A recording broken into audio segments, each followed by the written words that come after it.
नमस्कार दोस्तों, पढ़ोगे तभी तो सीखोगे यूट्यूब चैनल के इस ऑनलाइन क्लासेस में आप सभी का स्वागत है। आज के इस क्लास में हम हिंदी सब्जेक्ट के 5वां और आखिरी मॉडल पेपर डिस्कस करेंगे। इस क्लास में जितने भी प्रश्न पूछे जाएंगे उन सभी का टेस्ट ऑफलाइन बैच में करवाया जाएगा, जिसमें सभी प्रश्नों के सही जवाब देने पर आप लोगों को 500 रुपये का पुरस्कार दिया जाएगा। तो चलिए शुरू करते हैं पहला नंबर प्रश्न से। पहला नंबर प्रश्न दिया हुआ है, रेनर मारिया रिल्के द्वारा रचित कविता है। ऑप्शन नंबर ए है मेरे बिना तुम प्रभु, लौट कर आऊँगा फिर, अक्षर ज्ञान और हमारी नींद। तो रेनर मारिया रिल्के जो जी हैं वो मेरे बिना तुम प्रभु नाम का जो कविता है उसकी रचनाकार हैं। इसके बाद नेक्स्ट प्रश्न दिया हुआ है, रंगप्पा था। रंगप्पा कौन थे इसके बारे में बताना है। तो रंगप्पा एक जुआरी व्यक्ति था। ऑप्शन नंबर सी इसका सही जवाब है। इसके बाद नेक्स्ट प्रश्न की ओर चलते हैं। नेक्स्ट प्रश्न दिया हुआ है, मगम्मा किस कहानी की पात्र है। तो मगम्मा जो है वह दही वाली मगम्मा कहानी का पात्र है, यानी ऑप्शन नंबर डी बिल्कुल सही जवाब है। इसके बाद नेक्स्ट प्रश्न दिया हुआ है, श्रीनिवास किस साहित्य के प्रतिष्ठित रचनाकार हैं।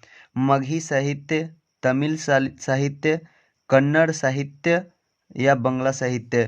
तो श्रीनिवास जी जो हैं वे कन्नड़ साहित्य के प्रतिष्ठित रचनाकार हैं। इन्होंने दही वाली मगम्मा कहानी की रचना की है। इसके बाद 5वां नंबर प्रश्न दिया हुआ है, लक्ष्मी का पति खाली स्थान में नौकरी करता था। यानी लक्ष्मी का पति किस शहर में नौकरी करता था, मुंबई, दिल्ली, जयपुर या कलकत्ता। तो लक्ष्मी का पति जो है उसका नाम था लक्ष्मण, जो कलकत्ता में नौकरी किया करता था। इसके बाद नेक्स्ट प्रश्न दिया हुआ है, ढहते विश्वास कहानी किस लेखक द्वारा अनुदित है। यानी ढहते विश्वास कहानी का अनुवाद किसने किया था। तो ढहते विश्वास कहानी जो है उसका अनुवाद राजेंद्र प्रसाद मिश्र ने किया था। और आप लोग कमेंट बॉक्स में बताइएगा कि ढहते विश्वास कहानी के लेखक कौन हैं और यह कहानी किस भाषा में लिखा गया था। इसके बाद नेक्स्ट प्रश्न की ओर चलते हैं। नेक्स्ट प्रश्न की ओर दिया हुआ है, सब पुराने अच्छे नहीं होते और सब नए खराब नहीं होते, ऐसा किसने कहा था। तो ऐसा जो है वे कालिदास ने कहा था, यानी ऑप्शन नंबर सी बी सही जवाब है। इसके बाद नेक्स्ट प्रश्न दिया हुआ है, मंगू की माँ की कितनी संतानें थी। यानी मंगू की माँ की संतानों की संख्या बताना है कि वे उनकी कितने संतानें थी। तो मंगू की माँ की 4 संतानें थीं, 2 भाई और 2 बहन। एक मंगू थी और दूसरी बहन का नाम था कम्मू। इसके बाद नेक्स्ट प्रश्न की ओर चलते हैं।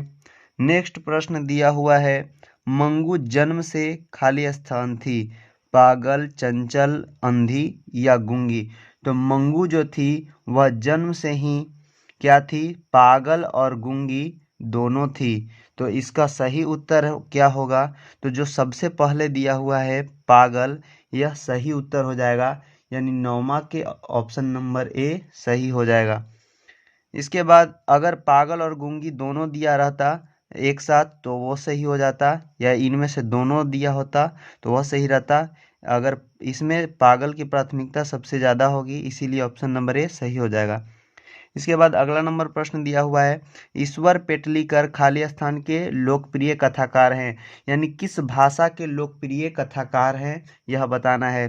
तो ईश्वर पेटलीकर जो हैं वे गुजराती भाषा के लोकप्रिय कथाकार हैं, यानी ऑप्शन नंबर बी सही जवाब है। नेक्स्ट प्रश्न दिया हुआ है, सुजाता का जन्म कब हुआ था। तो इसका सही उत्तर है ऑप्शन नंबर बी 3 मई 1935 ईस्वी में। इसके बाद अगला नंबर प्रश्न दिया हुआ है, पपाती खाली स्थान कहानी की पात्र है। यानी पपाती किस कहानी की पात्र है। तो जो पपाती है वह नगर कहानी की पात्र है।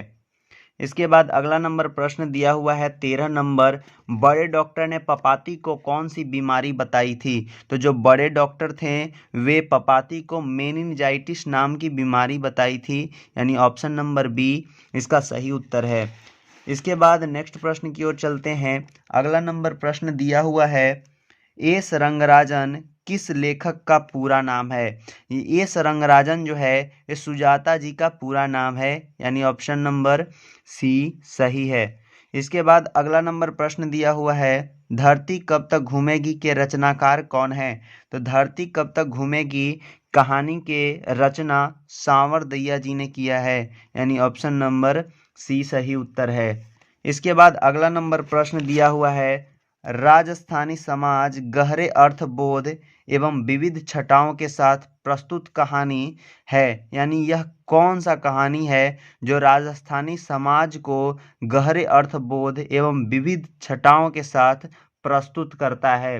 तो इसका सही उत्तर है धरती कब तक घूमेगी, यानी ऑप्शन नंबर डी। इसके बाद अगला नंबर प्रश्न दिया हुआ है, अहिंसा और सत्याग्रह किनका सबसे बड़ा हथियार था। अंबेडकर जी का, सुभाष चंद्र बोस जी का, नेहरू जी का या गांधी जी का। तो जो अहिंसा है और सत्याग्रह है यह हमेशा गांधी जी उपयोग करते थे इन सभी का, यानी यह जो है सबसे बड़ा हथियार गांधी जी का है। इसके बाद नेक्स्ट प्रश्न दिया हुआ है, गुरु नानक की भेंट किस मुगल बादशाह से हुई थी। यानी गुरु नानक जी जो हैं वह किस मुगल बादशाह से भेंट किए थे। तो वे जो हैं बाबर से उनकी भेंट हुई थी, यानी ऑप्शन नंबर ए सही जवाब है।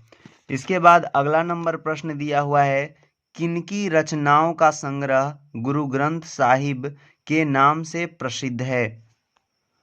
ऑप्शन नंबर ए में दिया हुआ है Guru Nanak Dev, option number B में है Guru Gobind Singh, option number C में रसखान और ऑप्शन नंबर डी में दिया हुआ है घनानंद।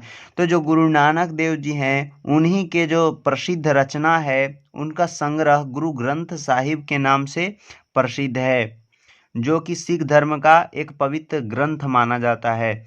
इसके बाद अगला नंबर प्रश्न दिया हुआ है, वाणी कब विष के समान हो जाती है। तो वाणी राम नाम के बिना विष के समान हो जाती है। राम नाम बिनु बिरथे जगी जन्मा जो पाठ है उससे यह लिया गया है। इसके बाद अगला नंबर प्रश्न दिया हुआ है, राम नाम बिनु बिरथे जगी जन्मा के माध्यम से कवि किसका विरोध करते हैं। तो वे जो हैं किसका विरोध करते हैं, पूजा पाठ का या कर्म कांड का या बाह्यडंबर का या इनमें से सभी का विरोध करते हैं। तो वे जो हैं वे सभी का विरोध करते हैं कि दिखावटी पूजा पाठ और कर्म कांड जो है वह सभी बेकार है, जब तक कि सच्चे दिल से भगवान का नाम ना लिया जाए तब तक ये सब का कोई महत्व नहीं है। इसीलिए इन सभी चीज़ों का विरोध करते हैं। वे कहते हैं कि सच्चे दिल से राम का नाम लेना चाहिए। इसके बाद अगला नंबर प्रश्न की ओर चलते हैं। दिया हुआ है, इन मुसलमान हरिजनन पे कोटिन हिंदू वारिये कवि किस कवि के लिए कहा गया है। तो ये जो है इन मुसलमान हरिजनन पे कोटिन हिंदू वारिये ये भारतेंदु हरिश्चंद्र जी ने कहा था और यह रसखान के लिए कहे थे। इसके बाद नेक्स्ट प्रश्न दिया हुआ है 23 नंबर, गोस्वामी विठल दास ने किस भक्त कवि की पुष्टि मार्ग की दीक्षा दी थी। तो वे जो हैं रसखान जी की दीक्षा दी थे। इसके बाद अगला नंबर प्रश्न दिया हुआ है, कवि रसखान ने चित्तचोर किसे कहा है। तो कवि रसखान जो है वे चित्तचोर नंद के नंदन को कहा है, यानी श्री कृष्ण जी को कहे हैं। इसके बाद अगला नंबर प्रश्न दिया हुआ है, घनानंद जीवन दायक हो कछु मेरियो पीर ही परसों में किस कवि का नाम आया है। तो इसमें घनानंद का नाम आया है, यानी घनानंद ऑप्शन नंबर बी बिल्कुल सही जवाब है। इसके बाद अगला नंबर दिया हुआ है 26 नंबर प्रश्न दिया हुआ है, कमरा नंबर 48 में वली को कौन ले गया था। उन्हें 48 नंबर कमरे में कौन लेकर गया था? तो उन्हें 48 नंबर कमरे में अमल राज लेकर के गया था, यानी ऑप्शन नंबर ए सही जवाब है। इसके बाद अगला नंबर प्रश्न दिया हुआ है, घनानंद का जन्म हुआ था, कब हुआ था? तो उनका जन्म 1689 ईस्वी के आसपास में हुआ था, ऑप्शन नंबर डी बिल्कुल सही जवाब है। इसके बाद अगला नंबर प्रश्न की ओर चलते हैं। दिया हुआ है, सबे विदेशी वस्तु नर गति रति रीत लखात, खाली स्थान कछु न अब भारत मत दर्शात, यानी क्या भारत में अब नहीं दर्शाता है? तो भारत में भारतीयता नहीं दर्शाता है, भारतीयता कछु न अब भारत में दर्शात। इसके बाद अगला नंबर दिया हुआ है, पढ़ी विद्या परदेश की बुद्धि विदेशी पाए, चाल चलन प्रदेश की गई इन्हें अति भाए। प्रस्तुत पंक्ति किस कविता से लिया गया है? तो यह जो कविता है यह स्वदेशी पाठ से लिया गया है, यानी ऑप्शन नंबर बी इसका बिल्कुल सही जवाब है। इसके बाद अगला नंबर प्रश्न दिया हुआ है, भारत माँ के श्रेष्ठ मुख की तुलना कवि ने किससे की है? सूर्य से, कंचन से, पुष्प से या छाया युक्त चंद्र से? तो भारत माँ का जो श्रेष्ठ मुख है इसकी तुलना कवि ने छाया युक्त चंद्र से किए हैं। इसके बाद अगला नंबर प्रश्न की ओर चलते हैं। अगला नंबर प्रश्न दिया हुआ है, पंत जी के अनुसार भारत माता हैं, तो भारत माता क्या है? मिट्टी की मूरत है, या वह अपने घर में परिवासिनी है, या ज्ञान मूढ़ गीता प्रकाशनी है, या उपयुक्त सभी? तो पंत जी के अनुसार भारत माता इनमें से सभी हैं। कविता में बार बार इन तीनों चीज का जिक्र किया गया है भारत माता के लिए। इसके बाद अगला नंबर प्रश्न की ओर चलते हैं।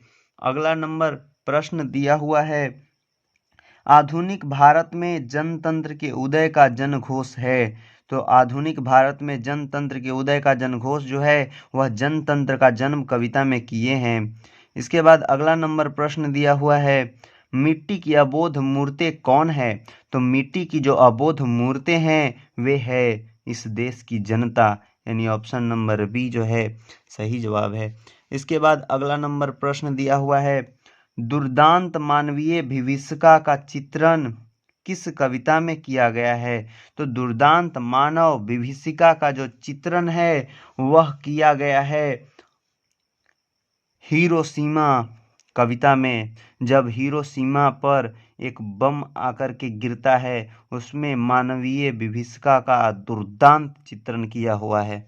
इसके बाद अगला नंबर प्रश्न दिया हुआ है, कुंवर नारायण ने बूढ़ा चौकीदार किसे कहा है? पहाड़ को, व्यक्ति को, वृक्ष को या सैनिक को? तो जो कुंवर नारायण है वे बूढ़ा चौकीदार वृक्ष के कहते हैं, ऑप्शन नंबर सी सही जवाब है। इसके बाद अगला नंबर प्रश्न दिया हुआ, लौट कर आऊँगा फिर कविता किस कवि द्वारा भाषांतरित की गई है? तो जो लौट कर आऊँगा फिर कविता है उसकी रचना और भाषांतरण दोनों एक ही कवि जीवनानंद दास जी करते हैं, यानी ऑप्शन नंबर बी इसका सही जवाब है। इसके बाद नेक्स्ट प्रश्न की ओर चलते हैं। नेक्स्ट प्रश्न दिया हुआ है, अशोक वाजपेयी का जन्म कब हुआ था? तो जो अशोक वाजपेयी हैं उनका जन्म हुआ था 16 जनवरी 1941 ईस्वी में। इसके बाद अगला नंबर प्रश्न दिया हुआ है, कौन ठंड से कांप रहा था? जो संतु है वह पानी में भीग गया था, बारिश में भीग गया था और ठंड से कांप रहा था। इसके बाद अगला नंबर प्रश्न दिया हुआ है, लेखक अपने पिता से क्या मांगना चाहता है? खिलौना, किताब, मछली या पैसे? तो जो लेखक हैं वे अपने पिताजी से मछली मांगना चाहते हैं। इसके बाद अगला नंबर प्रश्न है, पिताजी ने बाजार में कितनी मछलियाँ खरीदी थी? तो उन्होंने बाजार से 3 मछलियाँ खरीदी थी। इसके बाद अगला नंबर प्रश्न दिया हुआ है, बिस्मिल्लाह खां का प्रिय वाद्य यंत्र था शहनाई, हारमोनियम, तबला या बीना? तो जो बिस्मिल्लाह खां थे वे शहनाई के उस्ताद थे, उन्हें सबसे ज़्यादा शहनाई पसंद थी। इसके बाद अगला नंबर प्रश्न दिया हुआ है, बिस्मिल्लाह खां के परदादा उस्ताद सलार हुसैन खां खाली स्थान के निवासी थे, यानी वे कहाँ के निवासी थे? डुमराव, काशी, दरभंगा या पटना? तो वे जो थे उनके परदादा वे डुमरांव के निवासी थे। ऑप्शन नंबर ए इसका सही जवाब हो जाएगा। और उनका नानी घर जो था यानी ननिहाल काशी में था, यानी उनके अगर नानिहाल का बात किया जाए तो काशी सही होगा। इसके बाद अगला नंबर प्रश्न दिया हुआ है, आनंद कानन के नाम से प्रतिष्ठित है। आनंद कानन के नाम से कौन सा स्थान प्रतिष्ठित है? डुमराव, काशी, लखनऊ या सीतामढ़ी? तो जो आनंद कानन है उसके नाम से लखनऊ प्रतिष्ठित है, यानी ऑप्शन नंबर बी सही जवाब हो जाएगा। इसके बाद अगला नंबर प्रश्न दिया हुआ है, मेरा धर्म कैद खाने का धर्म नहीं है, यह पंक्ति किस शीर्षक पाठ का है? तो इसका सही उत्तर हो जाएगा शिक्षा और संस्कृति। इसके बाद अगला नंबर प्रश्न की ओर चलते हैं। 45 नंबर प्रश्न दिया हुआ है, गांधी जी को महात्मा की उपाधि किसने दी थी? तो यह बहुत ही वीवीआई प्रश्न है, हमेशा पूछा जाता है। तो गांधी जी को महात्मा की उपाधि सर्वप्रथम महात्मा रविंद्रनाथ टैगोर जी ने कहा था, यानी ऑप्शन नंबर बी सही जवाब है। इसके बाद अगला नंबर प्रश्न दिया हुआ है, उदात्त का शाब्दिक अर्थ क्या होता है? तो उदात्त का शाब्दिक अर्थ श्रेष्ठ होता है, यानी ऑप्शन नंबर ए सही है। इसके बाद अगला नंबर प्रश्न दिया हुआ है, शिक्षा और संस्कृति किनकी रचना है? तो जो शिक्षा और संस्कृति हमें गोधुली भाग 2 के पाठ में पढ़ना है, वो उनकी रचनाकार महात्मा गांधी जी हैं, यानी ऑप्शन नंबर सी सही जवाब है। इसके बाद अगला नंबर प्रश्न दिया हुआ है, महात्मा गांधी के अनुसार उदात्त एवं बढ़िया शिक्षा क्या है?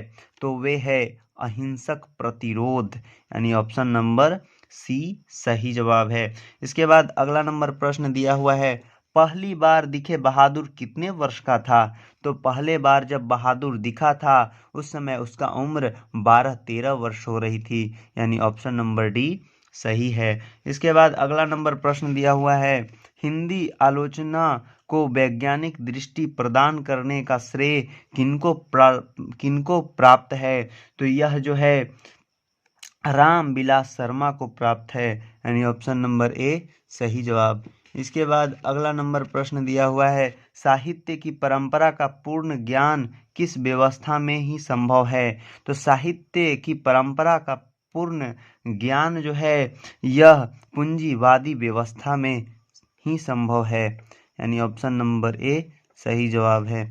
इसके बाद अगला नंबर प्रश्न दिया हुआ है, खाली स्थान साल के थे तब बिरजू महाराज के बाबूजी की मृत्यु हो गई थी। तो उस समय बिरजू महाराज का उम्र हो रहा था 9.5 साल, उसी समय उनकी बाबूजी की मृत्यु हो गई थी। इसके बाद अगला नंबर प्रश्न दिया हुआ है, कितने रुपए नजराना देकर बिरजू महाराज ने अपने बाबूजी से गंडा बंधवाया था? तो वे जो थे वे 500 रुपये नजराना दिए थे और अपने बाबूजी से गंडा बंधवाए थे। इसके बाद अगला नंबर प्रश्न है, 54 नंबर प्रश्न दिया हुआ है, पंडित बिरजू महाराज किस कला से संबंधित हैं? तो जो पंडित बिरजू महाराज हैं वे नृत्य कला से संबंधित व्यक्ति हैं। इसके बाद अगला नंबर प्रश्न है, लखनऊ घराने के वंशज और 7वीं पीढ़ी के कलाकार कौन हैं? तो जो लखनऊ घराने के वंशज हैं और 7वीं पीढ़ी के कलाकार हैं वे हैं पंडित बिरजू महाराज, ऑप्शन नंबर सी इसका बिल्कुल सही जवाब है। इसके बाद अगला नंबर प्रश्न दिया हुआ है, आविन्यो है, यानी आविन्यो क्या है? एक कहानी है, एक कविता है, एक जीवनी है या ललित रचना है? तो इसका सही उत्तर है ललित रचना, यानी ऑप्शन नंबर डी बिल्कुल सही जवाब है। इसके बाद अगला नंबर प्रश्न 57 नंबर दिया हुआ है, 19 दिनों के पश्चात के दौरान लेखक ने आविनियों में कितने गद्य की रचना की थी? तो 19 दिनों के प्रवास के दौरान लेखक जो हैं उन्होंने आविनियों में कितने गद्य की रचना की थी? तो उन्होंने 27 गद्य लिखे थे, ऑप्शन नंबर सी बिल्कुल सही जवाब है। इसके बाद अगला नंबर प्रश्न की ओर चलते हैं। अगला नंबर प्रश्न दिया हुआ है, एक पतंग अनंत में किनकी रचना है? तो एक पतंग अनंत में जो है यह अशोक वाजपेयी जी की रचना है, यानी ऑप्शन नंबर डी। इसके बाद अगला नंबर प्रश्न दिया हुआ है, नाखून क्यों बढ़ते हैं के रचनाकार हैं? नाखून क्यों बढ़ते हैं के रचनाकार कौन हैं? तो उसके रचनाकार जो हैं वे हैं नाखून क्यों बढ़ते हैं, इसके रचनाकार का नाम बताना है। तो इसके रचनाकार है हजारी प्रसाद द्विवेदी। इसके बाद अगला नंबर है 60 नंबर प्रश्न, सहजात वृत्तियाँ किसे कहते हैं? सहजात वृत्तियाँ किसे कहते हैं? अनजान स्मृतियों को सहजात वृत्तियाँ कहते हैं, यानी ऑप्शन नंबर बी बिल्कुल सही जवाब है। इसके बाद अगला नंबर प्रश्न की ओर चलते हैं, नाखून हमारी खाली स्थान अवशेष है, तो यह किस चीज का अवशेष है? तो यह पशुता का अवशेष है। इसके बाद अगला नंबर प्रश्न दिया हुआ है, फिनिक्स था, यानी फिनिक्स क्या था यह बताना है। 62 नंबर प्रश्न में दिया हुआ है फिनिक्स था, तो फिनिक्स क्या था? तो फिनिक्स एक आश्रम था, यानी ऑप्शन नंबर ए। इसके बाद अगला नंबर प्रश्न दिया हुआ है 63 नंबर, उत्तर भारत में नागरी लिपि के लेख कब से मिलने शुरू हो गए थे? तो उत्तर भारत में नागरी लिपि के जो लेख थे वे 9वीं सदी से मिलना शुरू हुआ था, और दक्षिण भारत में 8वीं सदी से मिलना शुरू हुआ था। इसके बाद अगला नंबर प्रश्न दिया हुआ है, नागरी के आरंभिक लेख मिलते हैं, नागरी के जो आरंभिक लेख हैं वे कहाँ मिलते हैं? तो इसका सही उत्तर है, इसका सही उत्तर दिया हुआ है ऑप्शन नंबर बी, दक्कन प्रदेश में नागरी के आरंभिक लेख मिलना शुरू हुआ था। इसके बाद अगला नंबर प्रश्न दिया हुआ है 65 नंबर, बहादुर को लेखक के घर कौन लाया था? तो बहादुर को लेखक के घर लेखक के साला साहब लेकर आए थे, यानी ऑप्शन नंबर बी। इसके बाद अगला नंबर प्रश्न दिया हुआ है, लेखक के रिश्तेदार ने बहादुर पर क्या आरोप लगाए थे? तो जो लेखक के रिश्तेदार थे वे बहादुर पर 11 रुपए की चोरी का आरोप लगाए थे, यानी पैसे चुराने का आरोप लगाए थे।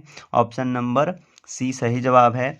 इसके बाद अगला नंबर 67 नंबर प्रश्न दिया हुआ है, हु आर शुद्राज किनकी रचना है? तो जो हु आर शुद्राज है वह भीमराव अंबेडकर जी का रचना है, यानी ऑप्शन नंबर सी सही जवाब है। इसके बाद अगला नंबर प्रश्न दिया हुआ है, बाबा साहेब भीमराव अंबेडकर का जन्म हुआ था, यानी कहाँ हुआ था?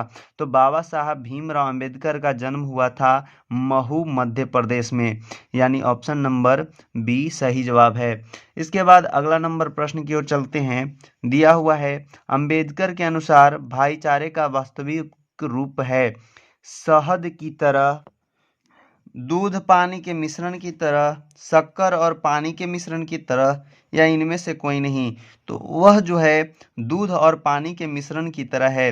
भीमराव अंबेडकर के अनुसार भाईचारे का वास्तविक रूप दूध और पानी के मिश्रण की तरह है। इसके बाद अगला नंबर प्रश्न दिया हुआ है, 20 के दांत पाठ की विद्या है, यानी यह क्या है? निबंध है, कविता है, कहानी है, या शिक्षा शास्त्र है? तो 20 का जो दांत है वह एक कहानी है, यानी ऑप्शन नंबर सी बिल्कुल सही जवाब है। नेक्स्ट नंबर प्रश्न दिया हुआ है, महल और झोपड़ी वाले की लड़ाई में अक्सर महल वाले ही जीतते हैं, प्रस्तुत गद्यांश किस पाठ का है? यानी यह जो गद्यांश है यह किस पाठ से लिया गया है? तो यह 20 के दांत पाठ से लिया गया है।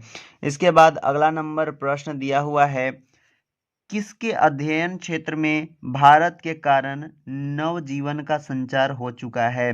किसके अध्ययन क्षेत्र में भारत के कारण नवजीवन का संचार हो चुका है? तो यह नीति कथा जो है इसके अध्ययन क्षेत्र में भारत के कारण नवजीवन का संचार हो चुका है।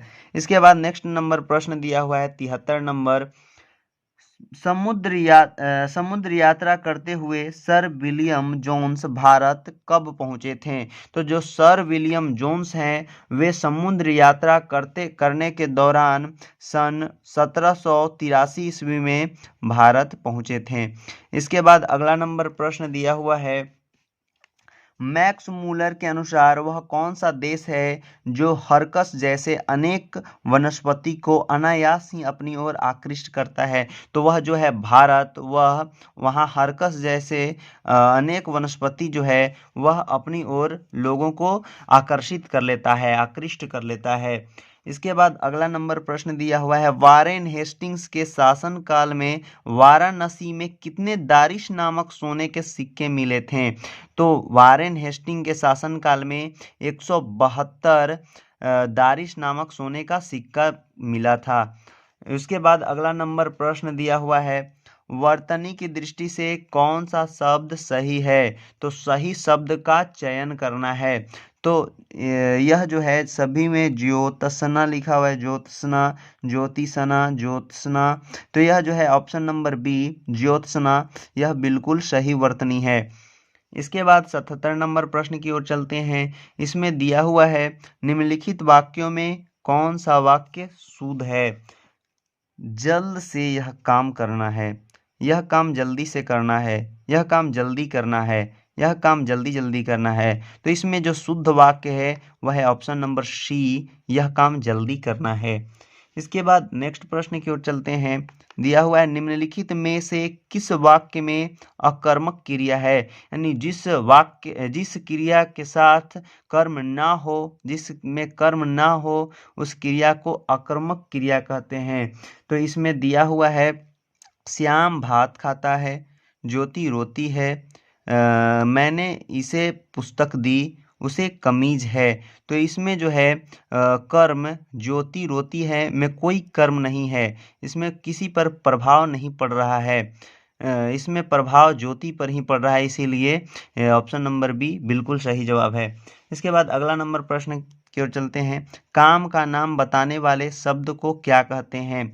काम का नाम बताने वाले शब्द को क्रिया कहते हैं, यानी ऑप्शन नंबर सी।